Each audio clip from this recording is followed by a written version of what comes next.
Hello friends मोर channel स्वागतम। जदि कोनोए फानटेक Assam channel तो सबस्क्राइब करा ना तेनेहले सबस्क्राइब करक।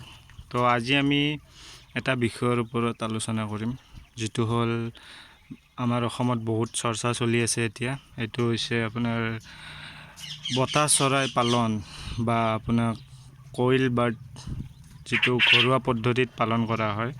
तो एटू आमार अসমत एतिया प्राय असমৰ चुके कोणे आगते बाहिरत আছিল। तो एतिया आमार असমৰ प्राय चुके कोणे एटू मानुहे घरे घरे पुहिबोले लैसे। तो एटुर चाहिदा बजारत खुबे बेसी। किन्तु प्रथमते आपनालोक एटा कथा কৈ লও যে আপুনি কোইল বাৰ্ডটো বা বতা চৰাইটো যে পুহিব তো এটুৰ মাৰ্কেট অসমত আছে নে নাই এটুৰ বিষয়ে ভালকৈ এবাৰ জানি লওক। তাৰ পিছতহে মানে প্ৰচুৰ পৰিমাণে বা অধিক কোইল পালন কৰাৰ ক্ষেত্ৰত গুৰুত্ব দিয়ক। অথচ আপোনালোকে কমকৈ মানে মিনিমাম আপুনি 100-200 কোইল পালন কৰি বজাৰটো চাব পাৰে কেনেকুৱা।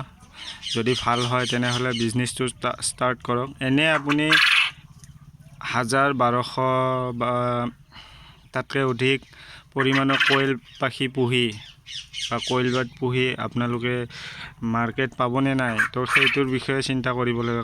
কাৰণ এইবোৰ 30ৰ পৰা 35 দিনৰ ভিতৰত খাব পৰা হৈ যায় আৰু বজাৰত বিক্ৰী কৰিব পৰা হৈ যায়। তো আপুনি যদি অধিক দিন ৰাখে তো অধিক পৰিমাণে দানা খাব, আপোনাৰ কষ্টিংটো বেছি আহিব। তো আপোনাৰ অঞ্চলত কোইল বাৰ্ডৰ মাৰ্কেট আছে নে নাই তো এই বিষয়ে আপুনি এবাৰ ভালকৈ জানি লওক। তাৰ পিছত আপুনি ব্যৱসায়টো আৰম্ভ কৰিব পাৰে। কোইল বাৰ্ডৰ চাহিদা বহুত বেছি বজাৰত। ইয়াৰ মাংস আৰু কণীৰ পৰা বহুকেইটা বেমাৰৰ পৰা নিৰূপায় পাব পাৰি।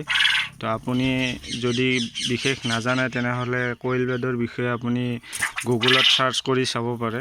তো কোইল বাৰ্ড কি কি কামত আহে, মাংস কি কাম কৰে, কণীৰ কি কি, আৰু যিমান দূৰলৈ জানিব পাৰিছোঁ তো এটা কোইল বাৰ্ডৰ কণী আপোনাৰ 3-4টা লোকেল কণীৰ সমান মানে হেৰি থাকে। মানে আপুনি 3-4টা লোকেল কণী খালে যিমানখিনি তাৰ পৰা ভিটামিনছ বা প্ৰটিন বা যিখিনি থাকে আৰু সেইখিনি পাব, তাতকৈ কোইল বাৰ্ডৰ এটা কণীতে সেইখিনি থাকে। কিন্তু কোইল বাৰ্ডৰ কণীবোৰ সৰু সৰু হয়। তো আৰু বিশেষ বেমাৰ নাই এই চৰাইবোৰৰ।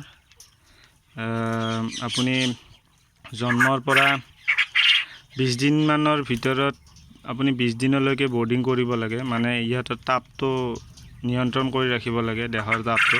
বেছি ঠাণ্ডা পালে ইহঁত মৰি যোৱাৰ সম্ভাৱনা থাকে। তো আপুনি যদি তাপটো 20 দিনলৈকে মেইনটেইন কৰি ৰাখে তেনেহলে 20 দিন পিছত ইহঁতক আপুনি ফ্লোৰ বা কেজ পদ্ধতিত ৰাখিব পাৰে। কেজ পদ্ধতি আপুনি আপোনাৰ লোহাৰ যিটো বা কাঠৰ তেনেকুৱা বনাই ল'ব পাৰে। সেইটোত আপোনাৰ প্ৰথমতে বেছি খৰচ হয়, তাৰ পিছত আৰু খৰচ নাই। কিন্তু আপুনি ফ্লোৰ পদ্ধতিত কৰিলে আপোনাৰ টুহৰ খৰচ আহি যায়, টুটো কিনিব লাগে।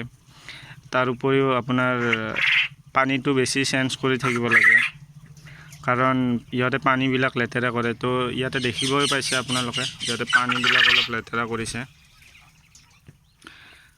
তো কিন্তু আপুনি কেজ পদ্ধতিত কৰিলে এইবিলাক আপোনাৰ প্ৰব্লেম নাহে আৰু কম ঠাইতে বেছি কোইল পুহিব পাৰে। তো কোইল বাৰ্ডত তেনেকুৱা বিশেষ বেমাৰ দেখা নাযায়। কিন্তু মই যিখন ফাৰ্মত আছোঁ এইখনত আজি 10-15 দিন আগত এটা বেমাৰ হৈছিল যে পোৱালিবোৰে দানা নাখায় আৰু মানে সিহঁত দুৰ্বল হৈ যায়, ওজনটো প্ৰায় কমি যায়। তাৰপিছত সিহঁতৰ মূৰ ঘূৰণিৰ নিচিনা এটা বেমাৰ হয় আৰু তাৰ কেইদিনমান পিছত সিহঁতে শুকাই খিনাই গৈ মৰি যায়, মৃত্যুমুখত পৰে।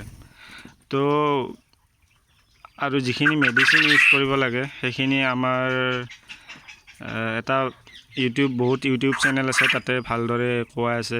বিশেষকৈ আপোনাৰ যিটো নাজ পলুট্ৰি এটা চেনেল আছে, নাজ পলুট্ৰি ফাৰ্ম। তো এই চেনেলটোত আপোনালোকে বিতংভাৱে কোইল বাৰ্ডৰ বিষয়ে জানিব পাৰিব। তো মই জাষ্ট এটা আপোনালোকক আজি টপিকটোৰ বিষয়ে জনাবলৈহে আহিলোঁ। তো আশা কৰোঁ আপোনালোকে ভিডিঅ'টো চাই ভাল পাব। আৰু যদি কাৰোবাৰ কিবা সুধিব লগা থাকে তেনেহ'লে কমেণ্ট বক্সত জনাব, মই যিমান দূৰলৈ পাৰোঁ আপোনালোকক সহায় কৰিম।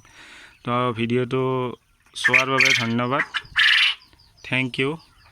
জয় আই অসম।